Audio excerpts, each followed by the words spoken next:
They talking business. They talking business. It's raw and rare. Come on and get this. Three strong black women. No, they didn't. They talking. Welcome to the Shelly Bell Show. I'm Shelly Omilade Bell, here with my co-hosts Sherelle Duncan and Takia Ross. I want to kick this particular episode off with thanking everyone for the huge response that we got to the Family Be Trippin' episode. Last week we did Family Be Trippin' Part 1. We knew that this was going to be a big one. Yeah. Like, we knew that we would need to continue this conversation, and it is evidenced by, for sure, your responses and the after party, which was... The after party it got deep. It got crucial. It got deep. Crucial. I mean, you know us. We go from 0 to 100 real quick. Fast. And we don't do surface. So it's to be expected. That's the word. We don't do surface. Yeah. She all over you. I know. I mean, that's not why I started this, you know? Right. Yeah, I started this so we can have these kinds of conversations, because I'm basically providing what I needed, because I didn't see entrepreneurs having these kinds of conversations. We needed a safe space to be able to talk about the things that we really, really go through, as opposed to the pastel and the blush. Or lying. Yeah. Like just straight outright lying, straight up lying about it. You know, how many years have we spent lying about, you know, how good it is or how we're okay?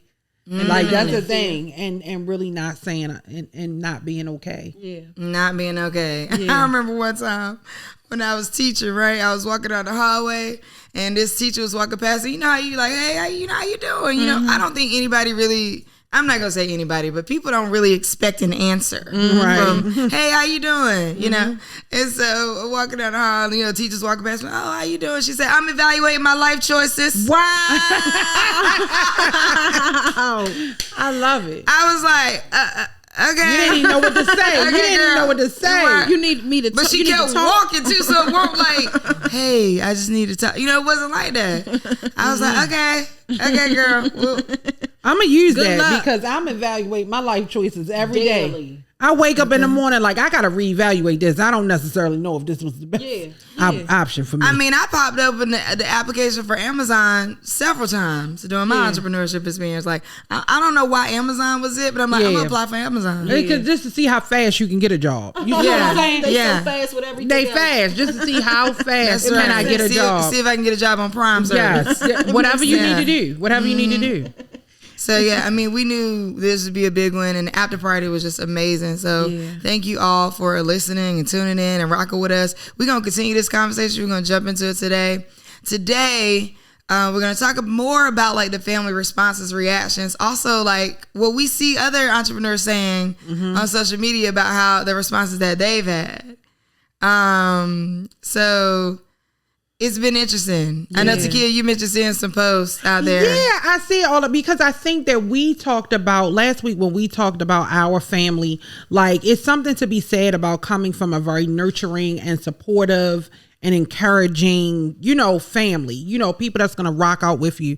But what if your family doesn't? Like, what if you have the family that's just not rocking with you at all? You know, and I see that a lot where you see entrepreneurs post how they're, you know, strangers will purchase from me before my family will, you know, like I've seen that on multiple occasions. Or when entrepreneurs come and you're talking to them and they'll say, well, nobody is supporting me. My family doesn't believe in what I'm doing. You know, my mom said I shouldn't be doing this. I shouldn't have left. And that can be so discouraging and hurtful and really put and hinder somebody's growth as they're trying to get there, when they feel like the people that should love them and support them are not. Yeah. I also think that in your growing of your business, there's places that it stops you. So I'll say this. One thing I'll say first before I go into that is sometimes family supports you overall, but doesn't necessarily agree with the decisions you're making. Yes. Exactly. So it's like, hey, I think you should do you, but you ain't spend no time with your kids. Yeah. You know, it's like, hey, I think you should do you. And so I think for me, I developed very masculine, like hyper masculine kind of personalities and traits around what it meant to provide as a single mom. And so as a single mom, I'm like, I got to provide. Yeah. You know, so boom, I need to do this, I need to do that. And I was working 2 jobs prior to starting entrepreneurship. And I'm like, oh, I need to do these things. Meanwhile, like I said before, you know, then going into entrepreneurship and then my sons wanting more of me in different directions. But for me, I'm like, I got to provide. And being completely honest, I don't know if I was a man. I'm not saying that people don't look at dads like my dad wasn't there, because they do look at dads like that. But I think it's a different kind of like allowance around like, yeah, you know, but he had to provide. I absolutely agree with that, Omi. Like, I absolutely agree with the differences, especially when it comes to gender roles in entrepreneurship. I really, really do. And I also believe that people, I was Takia before I was somebody's mom. I was who I was, you know, before I was Cashay, Kayla, and James's mom. And I feel like it's so hard and it's so hurtful that I can't pursue my dreams, my hopes, my goals, because, you know, and people will say, well, when you have children, you got to put all of that to the side. You know, when you have a family, like you can't, and I can understand where some of that comes from. However, I don't have to negate myself. I don't have to disregard me to be able to raise a amazing human. I think society puts that on us. Like, we're supposed to be moms, superb mothers, even if we are entrepreneurs. But you talked about on the last episode how it was fight or flight. People don't understand that. As a single mom, how could you be there 100% for 3 children at the same time and show up for your business like that? Right, that explains why you are emotionally unavailable, because the main thing now that you're doing is trying to make sure these kids are fed, safe, and protected, and also growing this business. It is no way in the world to be there 100% emotionally for 3 humans. You can do the best that you can do. All you can do is your best. And that's it. And then, you know, if the kids feel a type of way, then we can talk about that on how we can fix that. Yeah. But it's no way that you can show up 100% for everything. And it's unfortunate that people put that on you. And I know that's hard for people to say, hear, especially coming from mothers. But if you just step in our shoes and see how it is, even with doing the show, like doing the show is, you know, it takes a lot out of us to be here, to show up, to have the content, to have the conversations, to make ourselves emotionally vulnerable, to even speak about the things. And then when we leave here, we still have to be parents. That's right. And show up for our kids and listen to how their day was, if they had a hard day. And we're tired. You know what I mean? You got to put it on. You got to, hey, oh my God, I'm so great. You know, it's like. And you're not okay. You're not okay. You're not okay. You know, and it's not just for your children, because, you know, I think all of us in our roles as mothers, like, I know what I have to do for my children. You know what I mean? And I rip that entrepreneur face off to be their mom. But I don't understand when it comes to another adult. Yeah. Like when you're dealing with other adults, like, you know, your mom and your sisters and your, you know what I mean? Your cousins and your girlfriends. And it's just kind of like, y'all, help me. Like, I'm just like, I need a minute. Like, I cannot be sometimes. And I'm okay with that. Like, I cannot be for you what you need me to be, and then I'm nothing for myself. That's right. Oh my goodness. I really want to talk about this. I know we have to wrap up, but I want to talk about the whole emotional thing with the kids real quick. I have something I wanted to add about Gabby. Okay, hold that thought. We're gonna get into it. This is, you know, we going in. Like, you know, so hey, y'all listen to the Shelly Bell Show. Y'all know what it is. We going in. Okay. Like, nothing surface, no games. Like, we giving it to y'all raw all the time. Stay tuned for the next segment. We want to get more into children, more into like how emotions and your body actually responds to some of these things. And then we're gonna keep it moving. So you're listening to the Shelly Bell Show. I'm Shelly, Omi Lade Bell, but you can call me Omi, here with my co-host, Sherelle Duncan. And Takia Ross. We'll be right back.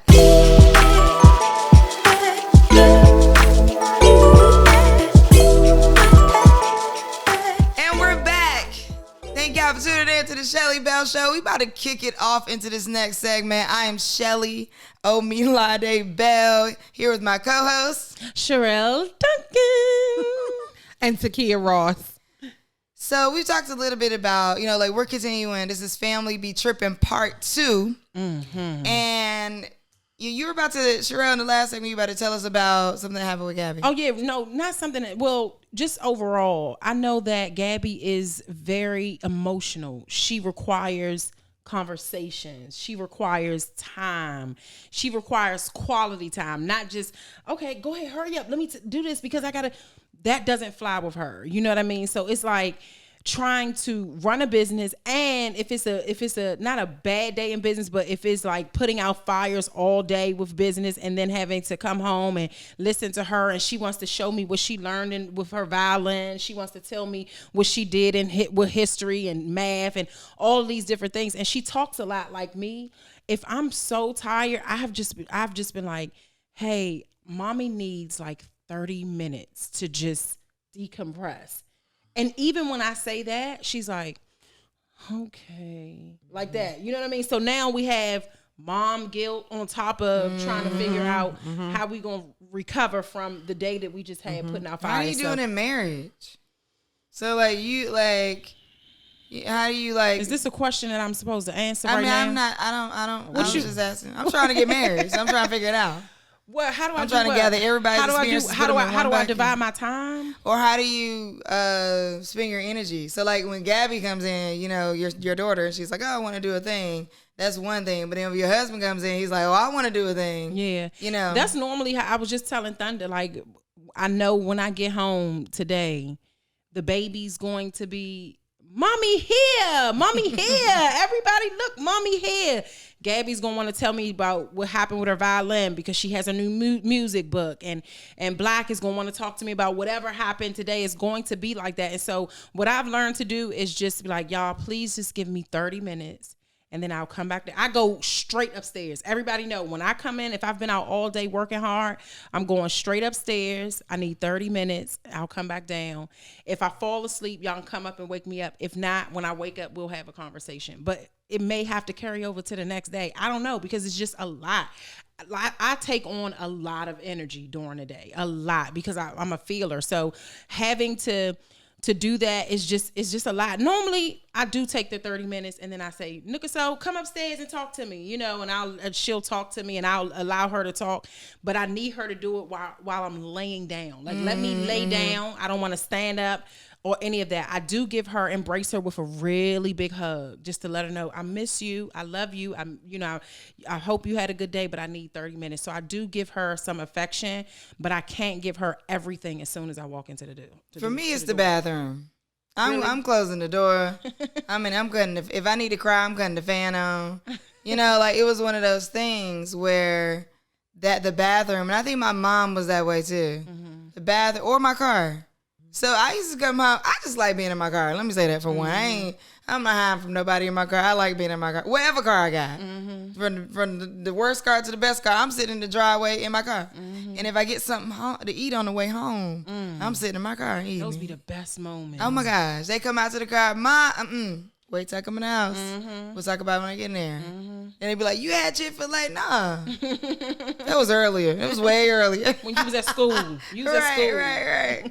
So I think like the management things you put together for yourself, like what are some of those, like how do you do that? What are some of your like go-to, like, because honestly, I don't know. It all feels like a blur up until a certain point. Yeah. Because I was just moving like autopilot. Like my body was just going. My brain was just going. I'm trying to make money and just provide.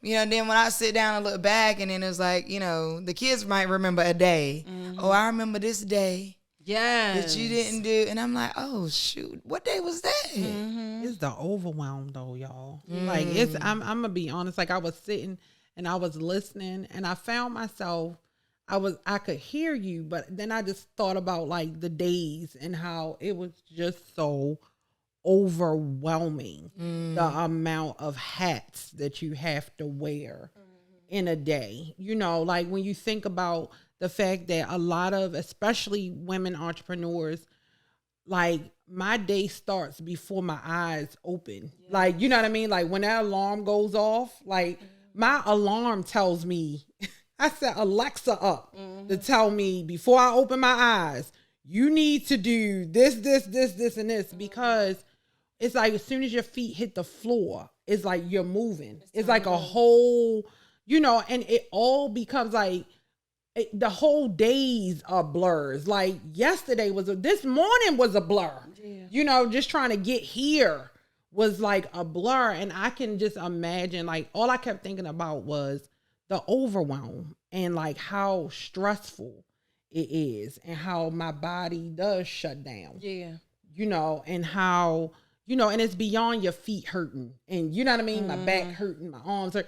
It's like when you can't think straight. Mentally. Like, I mean, literally, like, I can remember standing in the kitchen and just looking like, all right, so food needs to cook. Like, but where are the pots? Like, you know, and it's like, this my kitchen. But I couldn't get my thought, you know, because you're never not on. Yeah. Like there's never a time, even when you're in your bed about to go to sleep, if somebody says mommy, if somebody says honey, you know what I mean? Like if somebody said, you know, if daughter, you know, girlfriend, like I need you, it's like an immediate, you're woke, and it's just the you know, the overwhelm. That's all I kept thinking, like how overwhelming as I think about going back home. And then you got to try to look good. Yeah, and then your family don't allow you to have the option to be still. Like, because it's all, and it's not that they don't want you to rest, but somebody always needs something. Somebody it's when you have children, if you don't have a 24-hour nanny, them kids are going to be calling your name. Whenever, for they whatever. Call your name when they sit next to their father. Yeah, and they don't even want nothing. They don't want nothing. Now I understand why my mother used to say, if you call my name one more time, don't say my name no more today. Her name. She changed hers. She changed it. She wouldn't even respond to mine. She wouldn't, because you wasn't talking to her. She walked off. She quit. I don't know. That's the one job you can never quit. I can quit everything else in my life, and I can't quit that. Got to be more careful. And when it comes to roles, though, in the business, you know, Damien was my oldest son was my photographer plenty of times. Joe was my assistant a couple times. My mom helped me pull shirts off the print. I printed 2,000 shirts by hand by myself in a print shop with the I'm talking about the t-shirt printing machine, not like, you know, sending this. Not the heat press, the ink joint. I can't even think of the name of it. It's got me so traumatized. Screen print. There you go, Lord. You said you're so traumatized. And my mom, you know, she was at the other end of the heater, pulling them off the heater, folding them up. You know, like my mom was my ride or die. Like we were rolling the cities, pop up BGV. Or when I was doing Made by a Black Woman, we roll in the cities, pop up Made by a Black Woman. We argued every time we got to the venue. Are you serious? Every time. Because she wanted the table to look one way, I wanted the table to look another way. And we argued about it every time. And then finally, I said, you know, let her have that damn table. I don't even care what it looked like. But we worked out so much better after that. Once you release it. But I mean, like, honestly, and I'm going to ask Sherelle, because I know that you're really into, you know, the body and the mind and fitness. And, you know, I ain't working out never.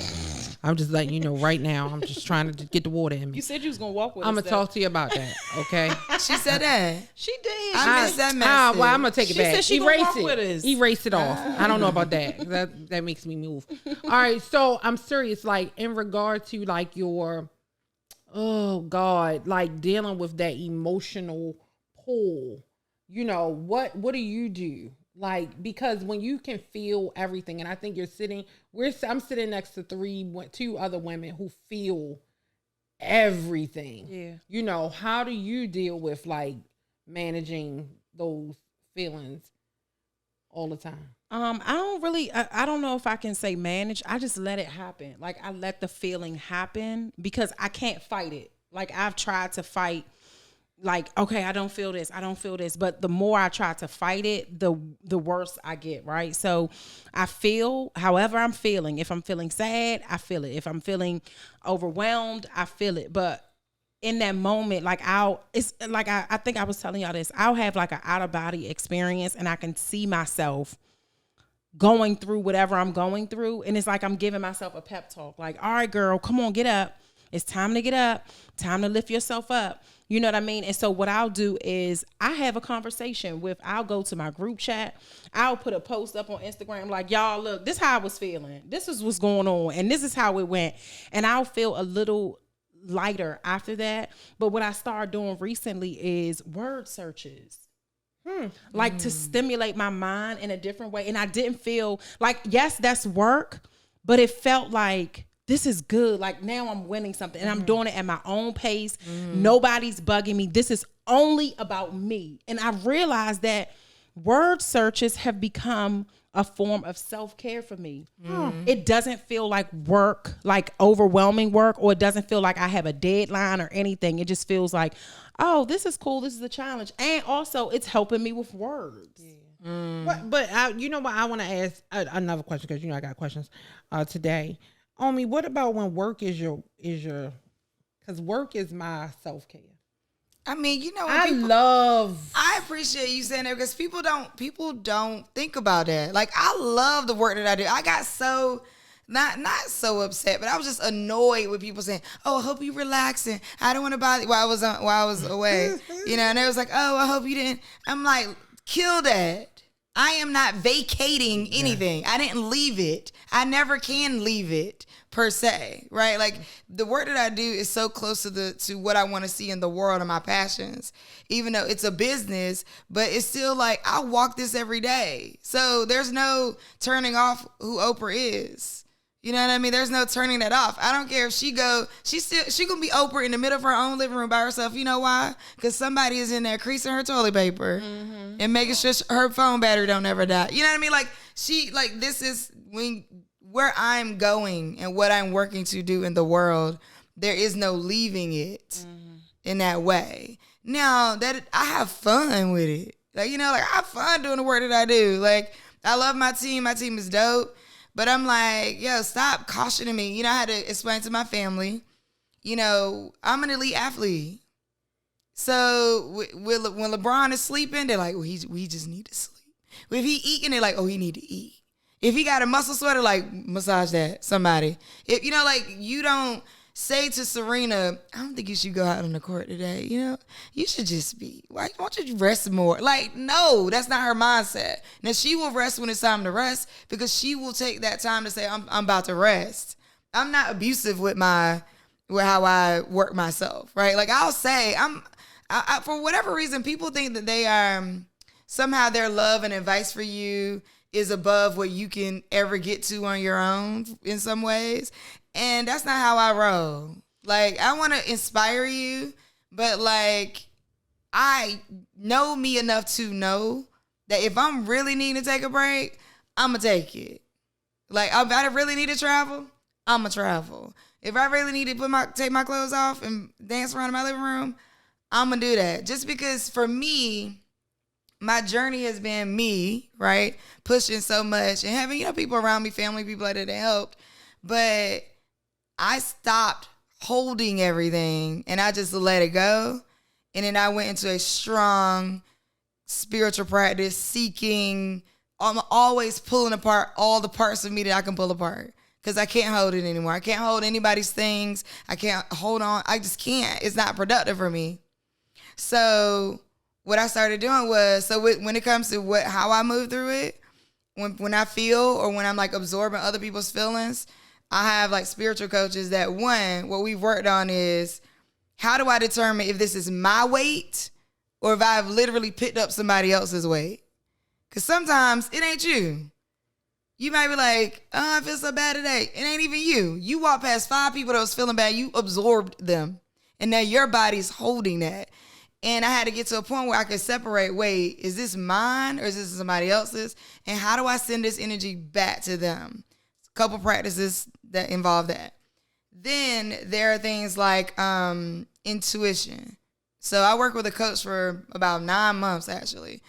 Amazing, magical coach. Her name is Shoshana French. And she taught me how to use my intuition deeply to make decisions, to get clarity, to like figure out what's going on in my body, to, you know, if I want to get psychic with myself. So all of those pieces really helped me be like, okay, I know what this looks like to everybody else. You know what else? Oh my God, I had this recent revelation too. The reputation that everybody has seen because of how I've been working. So my family, friends, that kind of thing. For them, it's like, oh, you go through so many phases. Oh, you always doing a whole lot. Oh, you always, and I started to own some of that. And it started to affect me in the decisions I would make in my business. And I wasn't drawing the lines hard enough as we started to grow. So when new leaders came in or people came in, you know, I'm like, oh, well, that's good. Maybe we should do what you're saying. Because I don't want to seem like because people would say, oh, you can't hold on to this business. You got to let it go. You got to share it. And I'm like, I don't want to hold on to it. But maybe I am. Maybe I'm not being open enough. Maybe I need to let it go. Maybe I need to hear people.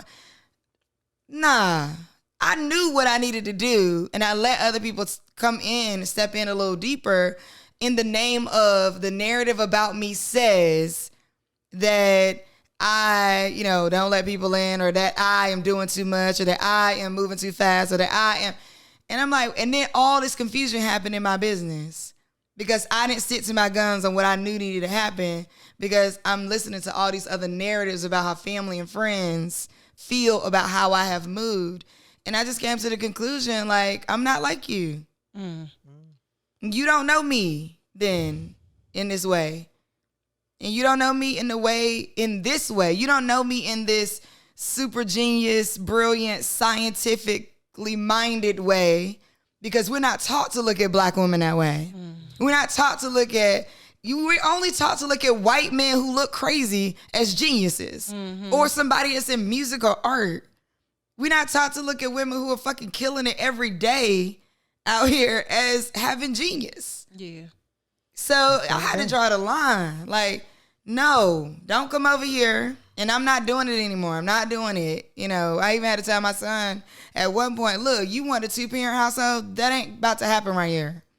I love you. And I empower and encourage you to go live with your dad or your grandmother or whoever it would make you happy to do. Because I got to let this go, because the guilt that you're putting on me about not being married is too much for me to hold. That's the heaven that you built for me in your mind. The heaven that you built for yourself in your mind. I can no longer live in the heaven that other people built for me. Yeah. I have to build my own heaven, what I care about and where I'm going. You said that. She definitely answered your question. Yeah, she answered it. She answered your question, and then she started something else. My bad, because my bad, y'all. I went on the road. I forgot what I was feeling it. It just came out. You ever just forget what you asked? What did I ask, God? I'm sick of this. I'm sick of these people out here. Upset. I was gonna say that, you know, it's. I could talk about it when we come back. I know we need to come back. I'll talk about it. All right, so when we come back, though, we're going to talk more about this. We're going to wrap it up because I'm sure Takia got some other questions. Okay.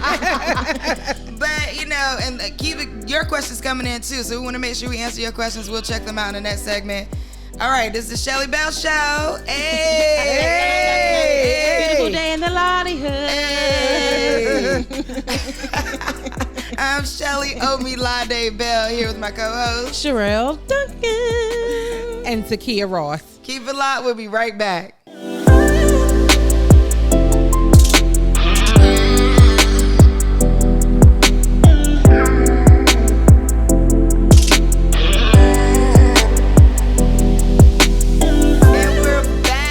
You're listening to the Shelly Bell Show. I'm Shelly Omilade Bell, but you can call me Omi. I'm here with my co-host Sherelle Duncan and Takia Ross. So, you know, we've been talking about how family be tripping. This is Family Be Tripping Part 2. Yeah. Family Be Tripping Part 2. People go out the country, we want to speak all types of languages, you know and what I'm stuff. saying? That's what you gotta do, okay? sit up differently. Yes, you shimmied up. Yes. So today, but yeah. So, talking about, this is a sensitive topic, but we've dug into it a lot. I think we're now talking about how the body feels, holds,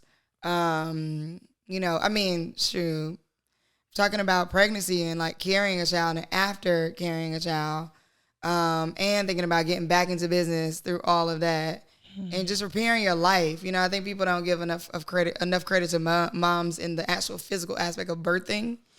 So this is why I do not refer to business as a baby. Anytime somebody say that, I'm like, no, don't refer to your business as your baby. I get the emotional tie. I get all the deep pieces. But hopefully one day you sell your business and you never sell your baby. Okay. I can see that. That is my hope for every baby. Yes. I can absolutely no see babies that. should be sold. No.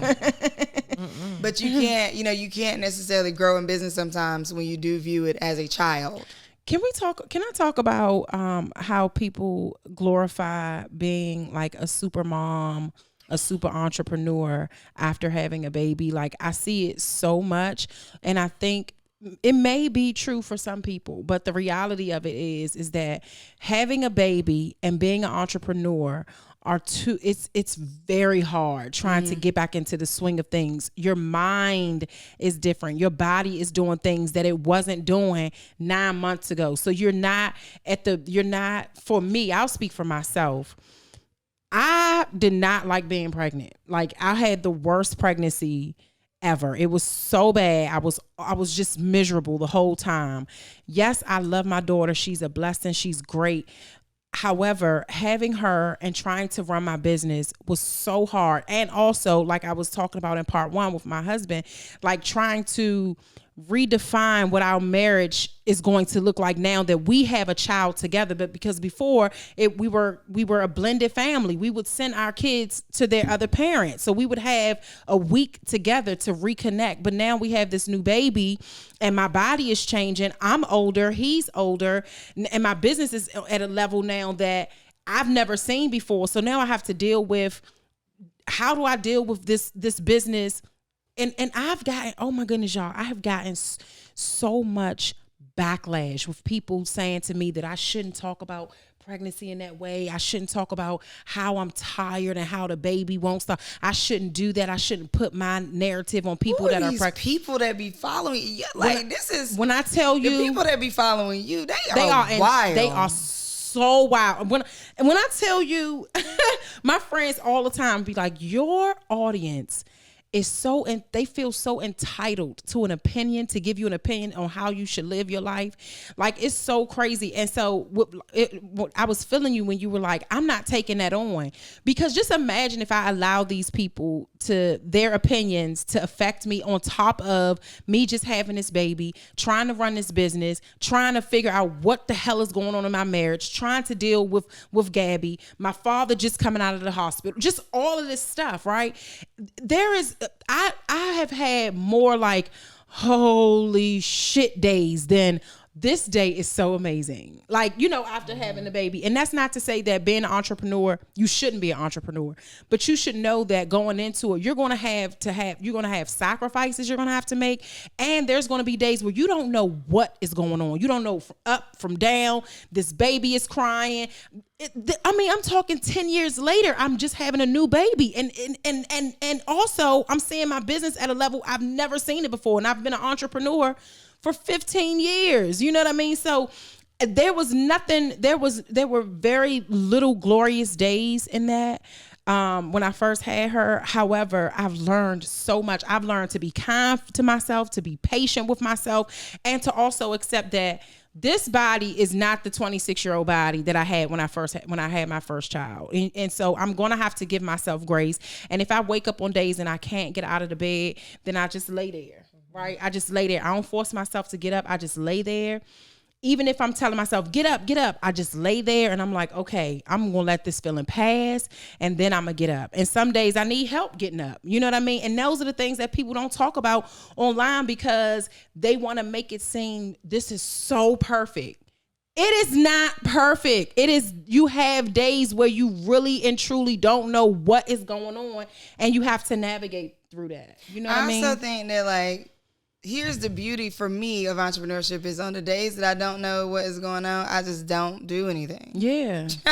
I mean, like, but I will also like say, like, I've built to that point, right? Like, I wasn't there always where I could do that, but that was actually like part of my goals. So while people was like, oh, I want to have a team because I want to have this big business because I was like, I want to have a team because when I feel like this, here's what I want to do about it. Yeah. When I feel like this here, I want to travel. When I feel like this, I want to lay here. When I feel like this, I want to dance. When I feel like this, I want to call somebody and say, hey, I need you to handle all these things today because I'm not doing it. Hey, cancel everybody. Move it to the next day.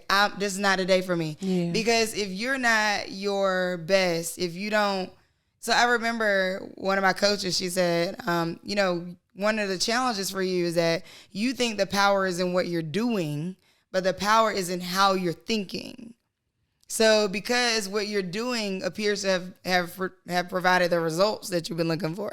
However, the whole time it was how you're thinking. So we was talking before about like how I was thinking to build that tent, or how I was thinking to launch these programs, or how I was thinking to hire these people, or thinking to go here, or thinking like that really was driving the outcomes. But I think I was such in like autopilot mode, in my body, that I wasn't even thinking about. Everything was just like happening. It's just like I'm in the pool and I'm swimming. If a shark go by, if a stingray, I'm in the ocean, I'm swimming, I'm out here. If the shark go by, if a stingray go by, I'm out here with them. We just gonna be rolling. Like, it was all encompassing. And I wasn't drowning, I was actually swimming. But it's just all in. Like, everything is there. When you think about the ecosystem of an ocean, everything is alive. Everything is moving. Everything in there is doing its thing and being affected by each other. And it's really a lot like that as you're growing your business and growing as a person. I think too, like, as a service provider, being a service provider, I can remember that the feelings of like I couldn't take a day off. Because if I didn't go to work, and I know that there are going to be other entrepreneurs who are going to have that same, like, if I don't get up and go to work, because how you make your money is on you showing up and doing a thing. So if I do take off, I'm not going to make any money. So then I'm not going to have any money in my business. I'm not going to, and I think one of the keys for me was the realization that I needed to diversify.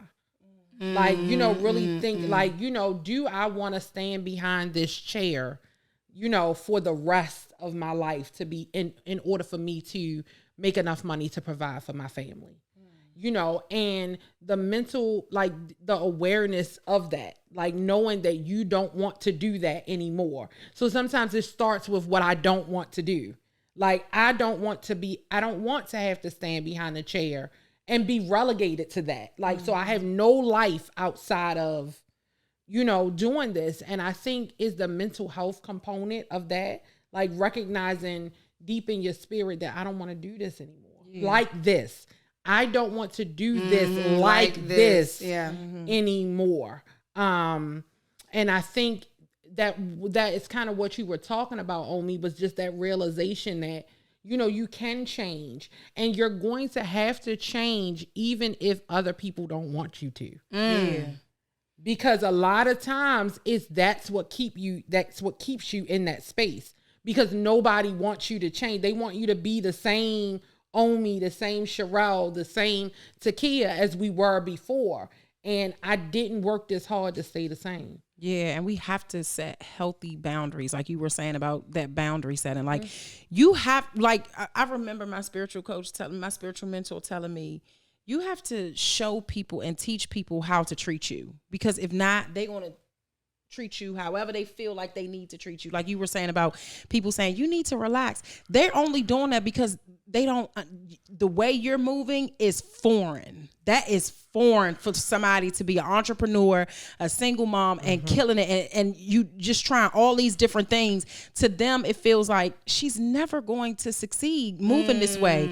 But them not knowing that you have to do this in order for you to get to where you're going. Because in order for you to get to where you're going, you have to experience all these different things so that you can tell these stories in the end, so people can see how you got to the place that you're in now. And people don't understand entrepreneurship. My parents didn't understand me until recently, when I hired my sisters, and my family were like, you can pay them? You can pay the twins to do this? You can pay the twins to be trainers for you? And I'm like, I've been telling y'all this for a long time, that I know this. I just have to figure out the formula to really make money in doing it. You know what I mean? And so when they seen that, like I had to set very healthy boundaries. My mother and father did not understand how I was making it. How are you still here? How are you not? Just how are you still here? How are you? You know Right. How are you? And I'm just like, y'all have to trust. How are you doing? Yeah, you gotta We're trust doing this. something that they've never done before. Yeah, it's always been and that's working the thing. job. And then two, people want you to slow down so they can catch up. All the time. That's right. They Or want you to digest. slow down so they can catch, like they can't keep, like, how are you? I can remember looking at people and asking, how in the hell are they doing all of these things? And it makes you take a step back, like, should I be doing it? Like, and so it's really coming to the realization that you set your own goals. You set your own timelines. You set, where you're going. Like, nobody's journey is yours. Yeah. All these self-imposed deadlines be crazy. Yes. Yeah. You feel I gotta hurry up. Why? Yeah. Where they going? People ask me a lot of times, like, when should I pivot? When do I know to pivot? And I would say, along these lines of family be tripping and support and all those kind of things, is you pivot for peace and profit. That's when you pivot. You pivot for peace and profit. Okay, so you figure those things out and the intersection of those two things, and that is the moment where you're like, I need to diversify. I need to, stop offering this way that's not bringing me peace. And a lot of times what's not peaceful is not bringing you profit. So I think this is the interesting thing about, like, what people tell you in business versus what you get into and you find out in business. Yeah. Is that, like, when you're at peace with what you're doing, you typically start to get profit because you are feeling peaceful. Yeah. And then sometimes that agitation is just your growth and needing to hire somebody, but it's not that you're no longer happy with the services you're offering or the product you're offering. Sometimes that the universe is poking at you. The universe may be poking you to make a decision that you just been hesitant to make because of these narratives, because of lack of support, because of feeling like nobody's going to be there. One of the things that I was telling, I think I said this to one of you before, but and I've been really thinking about this lately. I was talking to my spiritual coaches about this too. Is that, like, I imagine that when Peter, like, stepped out of the boat onto water, walk on water. So, like, here's Jesus, right, on water, chilling, walking around, dancing, doing the hammer dance, doing line dancing, sliding, all that, doing the wobble. I want to see it. I thought I want to see that. I Where want you to think see the wobble came from? The wobble came from Jesus. Y'all better stop playing. okay. I'm sure that this is not true. So, but I imagine when, I thought it was Peter, ain't it? I think it is. One of them. When they stepped out onto the water, it was like, oh, wow, okay. You was right. It's working. It's doing something. Okay, next step. Oh, okay. We out here. I'm out here. I'm standing too. You know what I'm saying? But with every step, the ocean becomes more vast and the shore gets further away. At some point, as an entrepreneur, the shore is no longer home. And the ocean is everlasting. Oh, like, it's open, it's out. Like, you building yourself out there. The ways that you thought about comfort, the people that used to look like comfort, the people who you look like comfort to are different. And I posted this early and I sent y'all this message. It's like, today is not a continuation of yesterday. It's an entirely new day. Entirely new. But I think part of that, the hardships that entrepreneurs face is that it becomes a continuation. Like every day is a continuation From the day of the before. day before, from the day before, from the day before. And what I have loved about this conversation most for me is that you guys have spoken about like the people that you have to help you. Yeah. You know what I mean? Like the spiritual coach and, you know, my mentor and my this. And I think people don't really pay attention to when people are saying, I have other people. Like Yes. I have other people that I'm talking to. I have other people that are guiding me. I have other people that I'm leaning on, you know, Yes. that I'm sharing with.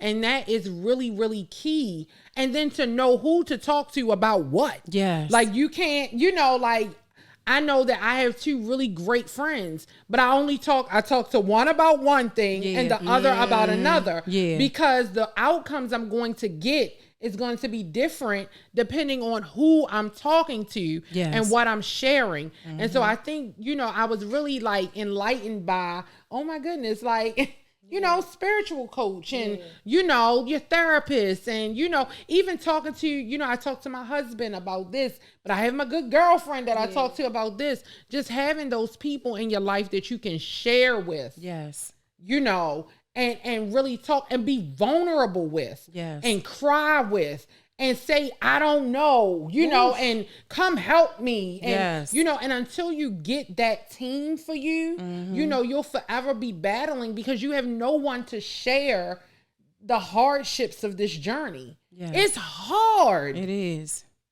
It is. Yeah. Having a spiritual mentor and a therapist has been key in my life.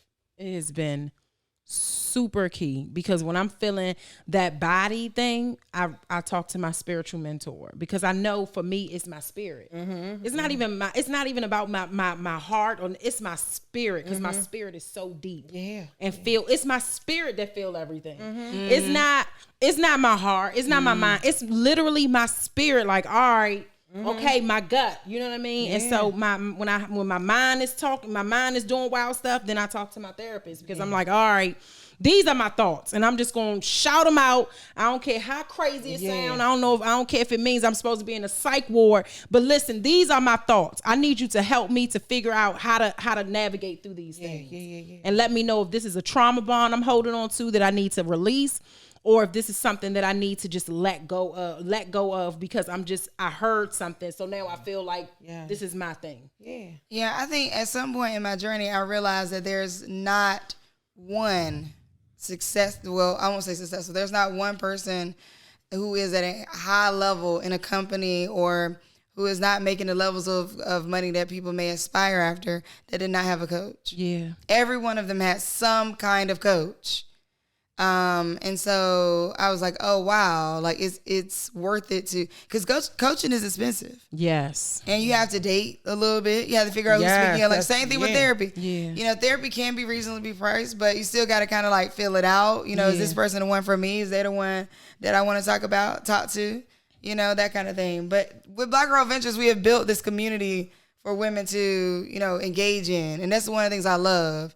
I would even say, like, what we're building here is saying, hey, y'all, in fact, meet us at the after party. That's right. At 1 p.m. Now, we're not therapists, and so I'm not saying that part, but you are not alone. Know that, and know that we're here. We want to hear your questions. We're going to be chopping it up about how we feel about today, you know, reflecting on today's episode.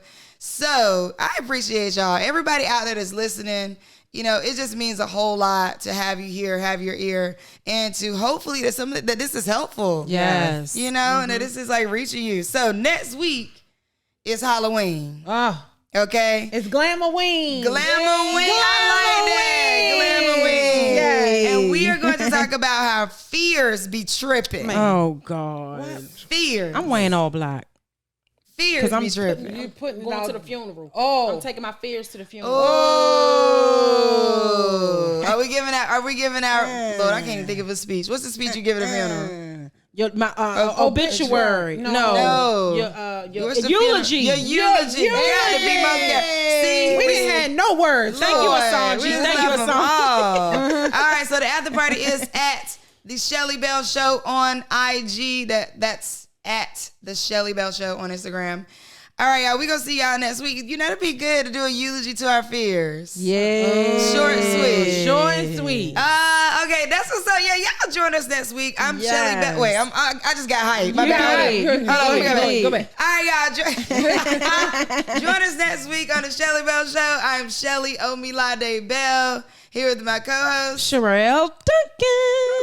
And Takia Ross. We'll see you next week. They talking business. They talking business. It's raw and real. Come on and get this. A beautiful day in the Lottie Hood. Beautiful day in the Lottie Hood.